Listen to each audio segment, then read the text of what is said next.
Now, if you've been following any of Bernie Drops the Needle, you've seen any of these episodes, you know that when it came to the classic rock artists in the late 60s and beyond, I lived and breathed that music. I studied it. I knew the artists. I knew their records. I knew the lyrics to their records. I even learned how to play some of their records, and I sang along with them. I knew everything that was going on, I thought, for that era. But even having said that, there were some artists that, well, I didn't really get. I could appreciate them. I could go, okay, they're good, I think, but they weren't really talking to me. And this miniseries is going to look at one of those bands that when they started out, I had really no connection with them. I just could not get into the music. But they evolved, and my listening skills did as well. And over the years, they have really created a great catalog of recorded music. And yes, I'm talking about the Grateful Dead. Now, I know that this miniseries is going to rattle a few feathers along the way because there are deadheads who absolutely love everything that the Grateful Dead has ever recorded. Well, I'll admit right up front, I ain't one of them, but I do like a lot of what they've done. So are we ready to go listen to Uncle John's band and stuff from way before then? All right then, let's go on that trip. Let's go to San Francisco and let's drop the needle.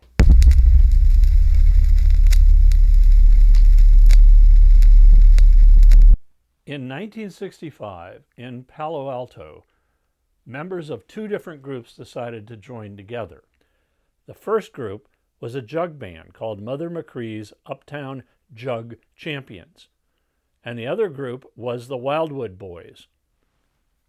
And then they formed a new group together, which they called the Warlocks. Okay, who was in the Warlocks?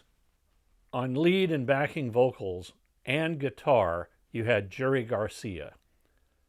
Then also on lead and backing vocals and guitars was Bob Weir. Playing bass guitar and also singing backing and lead vocals was Phil Lesh. Bill Kreutzmann played drums, and Ron McKernan, who quickly got the nickname Pigpen, also did lead and backing vocals, keyboards, organ, harmonica, and percussion. Now, they started playing around the Bay Area, but they quickly discovered there was another band called the Warlocks, so they had to come up with a different name. The name they decided on apparently came to Jerry Garcia as he was thumbing through a dictionary, and here's what he found. He found a phrase that was defined as the soul of a dead person or his angel, showing gratitude to someone who, as an act of charity, arranged for the burial. The definition of this phrase is the Grateful Dead, and apparently this is where the name of the band came from. The first public performance of the band called the Grateful Dead happened in December of 1965. Now, an interesting thing was that at that time, LSD was legal. And Ken Kesey was doing a bunch of events where there was lots of LSD for people to have, and he called them his acid tests. And the Grateful Dead quickly became the house band for these events. Now, there are some bands that, when they came out, they were basically singles-oriented, and they would put a single on their album, maybe two singles on their album, and then the rest of the album was kind of filler. And then there were bands who couldn't care less about singles, and they just put out albums because they could. And you can certainly say that was the case of the Grateful Dead in their early days. Now, another thing about the Grateful Dead is the Grateful Dead are one of the first bands that ever encouraged their audience to record their live performances. And this was because the Dead hardly ever played anything the same from one night to another. So the audience did record a ton of Grateful Dead concerts over the years. and they became known as Deadheads. And a lot of those records came out, a lot of those tapes came out as records. And here's a bootleg one that I've got, which says the Grateful Dead live in concert, doesn't give you a year, only 5 songs on this. And the first known instance of this happening is at the Fillmore East Auditorium in January of 1966. And to date, there are over 2,000 known fan recordings of Grateful Dead shows. And I'm sure there are actually a whole lot more.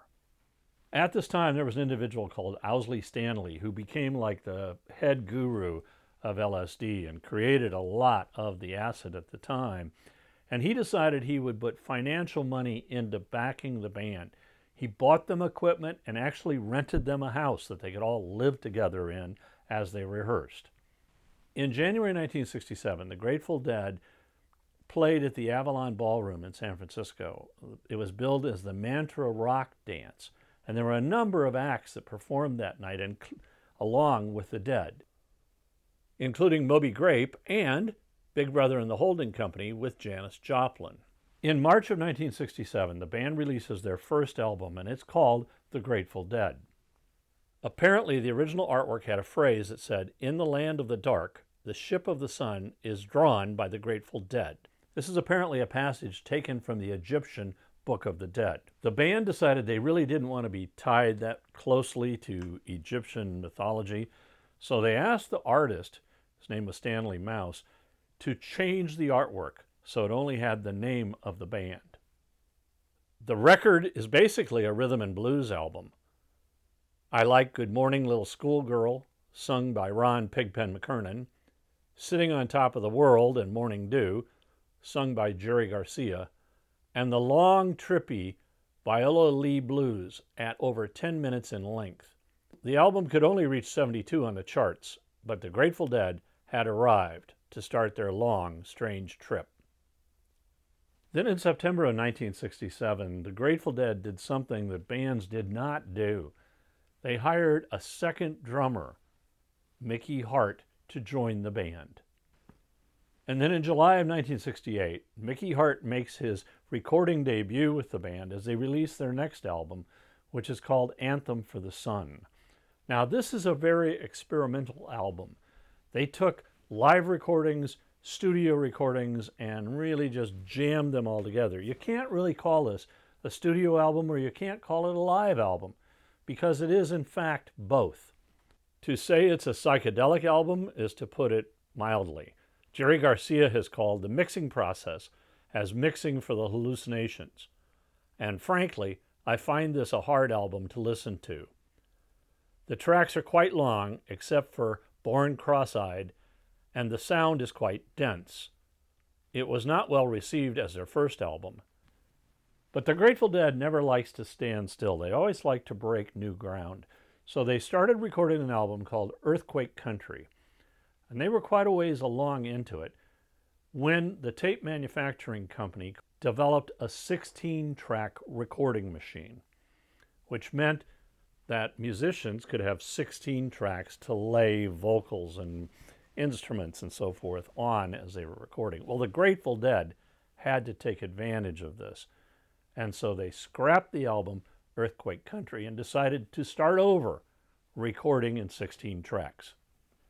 The album is titled after a palindrome, and it's almost impossible to pronounce, but I'll give it a go. Ox o mox o ah.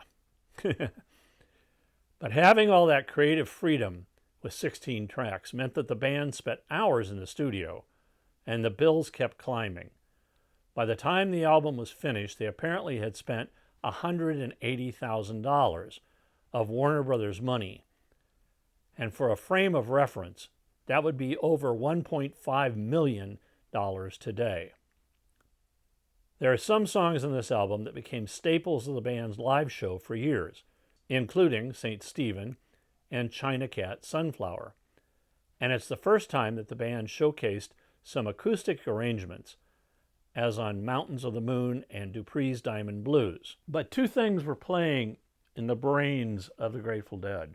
One was the incredible debt that they were racking up with Warner Brothers, and two, how they were convinced that none of their recorded albums to date actually captured what the band sounded like live. So they decided to solve both of these issues with their next album. They made the unusual for the time idea to haul that 16-track Ampex recorder up the flight of stairs to both the Avalon Ballroom and the Fillmore Auditorium, and they would record a live album. And this is it. It's a double live album. Warner Brothers thought this was a great idea because recording a live album was very inexpensive. The album was released in November of 1969, just a couple of weeks before the disastrous Altamont Rock Festival, which I talked about in a previous episode, and here's the link where you can check that out. Now, you might remember that this festival turned so violent and dangerous that the Grateful Dead, who had helped organize it with the Rolling Stones, the Dead pulled out and did not perform at Altamont. Because the album is a double album, the band had time to stretch out the songs. Dark Star and Turn On Your Love Light each occupy their own side of the disc. And I also like St. Stephen, Death Don't Have No Mercy, and the closer, And We Bid You Good Night. Now, as usual, I've created a Spotify playlist where you can listen to some of the songs that I've talked about in this episode. And here's the link, and I'll also put it in the comments below. In the 1960s, the Grateful Dead released 4 very different albums. And they were about, as they moved forward in the next decade, they were about to gain a lot of popularity and sell a lot more albums and change their sound pretty dramatically. And this is all things that we'll look at in the next few episodes. So thanks for watching. Hope you enjoyed this. And until next time, keep on trucking. Keep a rockin'. If you liked this episode, hit the like button, and you can also leave me a comment down below, and I'll respond to you. If you subscribe, we'll let you know when future episodes come out.